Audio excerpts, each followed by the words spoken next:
So it's to cut off the, True enough. yeah.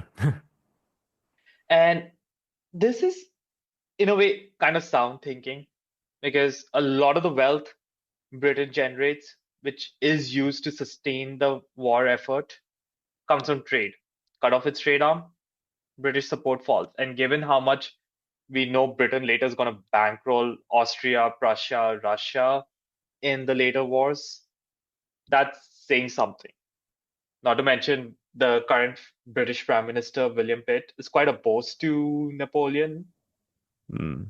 And, he's even put like, spying and civil service, like, stopping of civil gatherings and a quota system for the Royal Navy because he's boosting the Royal Navy's manpower as we speak.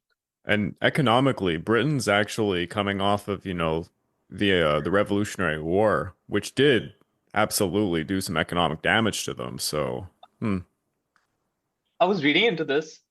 Britain's national debt in around 1783 was about 283 million pounds.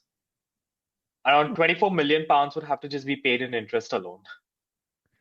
Yeah, because I know And the history of this period when it comes to what's going to be the Opium Wars and the silver. This is kind of when the silver deficit trend is going to start now.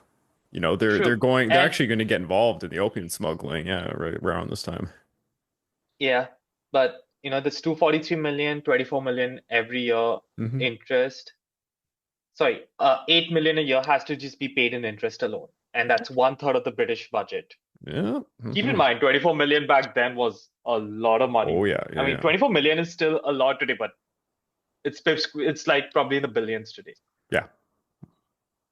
Anyways, one thing about William Pitt, the British Prime Minister, he actually gets Britain's finances under control. So at the outbreak of the War of the First Coalition, their principal debt amount is now at 170 million. He's reduced a good chunk of it.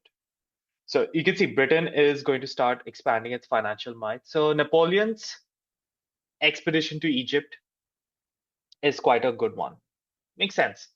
But the directory does not really want to sanction it for that. They just want to sanction it for the simple reason they know Napoleon is very politically ambitious.